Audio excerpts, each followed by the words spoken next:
Next time you're at the sink, staring at wilting stems in a glass, I want you to know something simple. You don't need a big garden. You don't need perfection. You need the right plant for a small life. I'll show you 10 herbs today. They thrive on a windowsill. They forgive missed days easily and still give a steady, quiet harvest. Before we finish today, you'll also learn one tiny system, just 3 types of simple herbs, so you stop guessing every week. Evening light softens the kitchen wall. Apricot and lavender tones appear. The day is letting go slowly. The refrigerator softly hums. The room is quiet now. And there's that familiar small ache, wanting something green, living nearby, but not another plant that died. Another that simply didn't make it. So let's make this gentle and also very practical.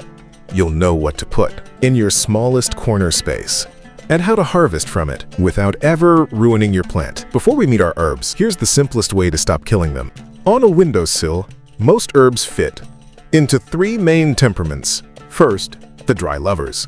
They want bright, direct light, soil that dries out completely between each watering session. Second, the soft drinkers. They like more consistent moisture. Third, cut and come again friends. You snip them and they calmly return. Remember just one thing tonight.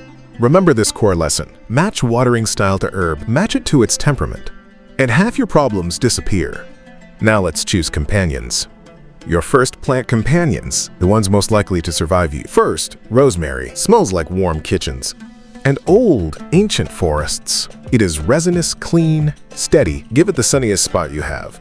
A south-facing window is ideal, but any bright window helps. For water, rosemary needs space. Let the soil dry out before you water it again. Here's the quickest truth about growing rosemary. If it looks tough or dry, that is actually not a problem. The fastest way to lose rosemary is to love it too much with water. When you harvest rosemary, don't take the whole plant's shape. Just pinch a small sprig. Like borrowing scent for the evening, rosemary is like a sentinel. It stands there. It endures. It teaches quiet patience. If rosemary is a tall sentinel, thyme is a low, persistent hum. It creeps, it gently spills over the pot rim like a waterfall, a miniature green waterfall. Give thyme bright light. Water it like rosemary. Let it dry between drinks. Thyme proves small isn't weak. Its tiny leaves hold real depth. A few leaves change a soup.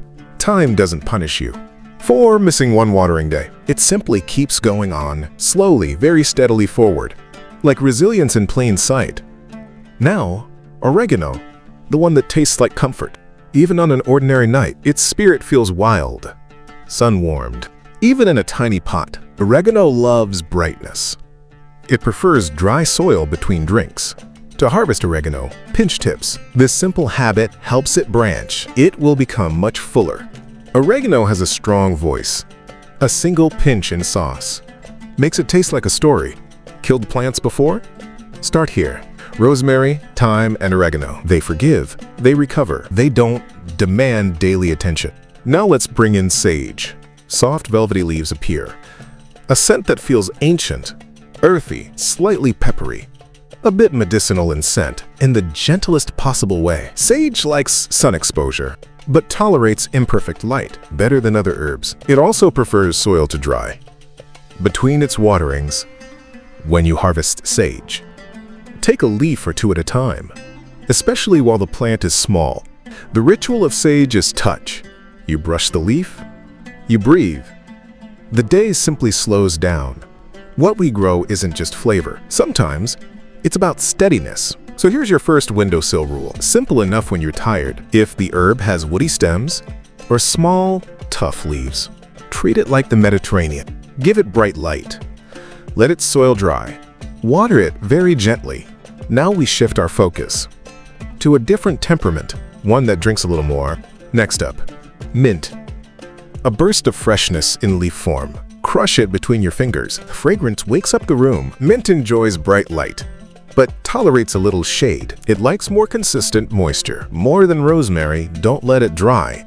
Don't let it stay bone dry too long. Mint likes being harvested often. Take it very frequently. It responds with more growth. But listen, this is important. Mint is friendly until it isn't. It wants to spread its joy.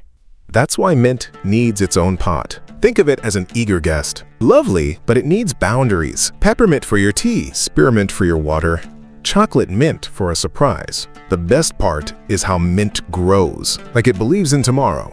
Now, parsley, the quiet, steady workhorse. Curly or flat leaf variety. Parsley is a simple way to make food taste much brighter. Parsley likes good light, but not harsh sun all day. It prefers steadier moisture, more than the dry lovers. More even, more consistent. When you harvest parsley, snip outer stems first. Let the center keep growing. Parsley is the herb you'll use without even thinking about it. Eggs, soup, or even beans. Dinner suddenly tastes less tired. Most essential things, remember, are often the least dramatic. Now, a turning point. Basil. So far, the forgiving crowd, basil is quite different. Treat it right, it pays fast. Ignore it, and it sulks. Basil loves brightness and warmth. It likes consistent moisture. Never swampy, but not neglected. To harvest basil, pinch above a pair of leaves, so it branches, becomes lush. That one habit makes the difference between thin, struggling basil and a full, generous plant. Basil smells like summer, no matter what month it is. Tomatoes, olive oil, fresh bread. Basil is the scent of care, a meal that feels cared for. And then there's dill. Feathery, beautifully frilled, like a soft green whisper. It's beautiful just to look at. Dill likes a bright spot. It prefers consistent moisture, but also needs good drainage. Dill dislikes sitting in wet feet. When you harvest dill, snip its fronds gently. Do not strip it bare. Dill can be sensitive, but when happy, scent is brightness. Cucumbers, potatoes, fish, summer in a single breath. Here's your second windowsill rule. If leaves are broad, tender, and also fast-growing, check the soil more often. They don't want drowning at all, just not long periods of drought. Now we shift to herbs that reward you with abundance. The simplest kind of abundance. You snip them, and they return. Chives are cheerful optimists. Tall, slender, grassy leaves. Bright green in a pot. Chives like the sun. They try in imperfect conditions. They enjoy steady watering. To harvest chives, snip what you need. They come back never bothered.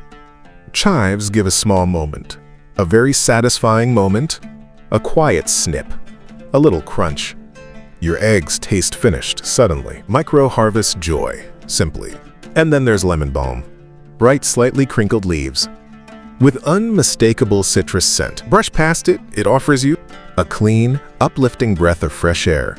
Lemon balm thrives in good light, but tolerates some shade. It appreciates steady moisture.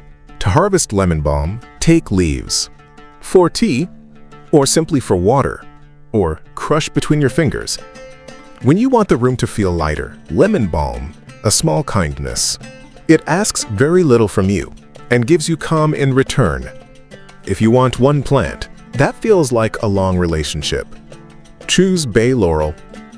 It's not a quick-growing herb. It's a slow, steady companion, almost a small tree in miniature.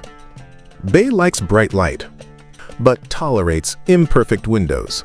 Let soil top dry a bit before you water it again.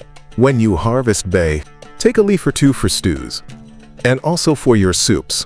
Fresh bay can be very potent, stronger than you might expect. Bay is patience made visible. It grows slowly, but it endures, year after quiet, calm year, like a steady promise kept, in the corner of your kitchen. Now, here's the harvesting rule. That turns taking into something gentle. Never take more than 1/3. 1/3 of the plant at a time. Not because the plant is fragile. It needs enough leaf for energy, to keep making its own energy. Here's what microharvest means. What it means in practice. Take a pinch today, not a handful. Take twice a week, not once a month. Let the plant stay full enough to keep growing. Microharvest is not about baskets, not about overflowing baskets. It's about freshness that is close.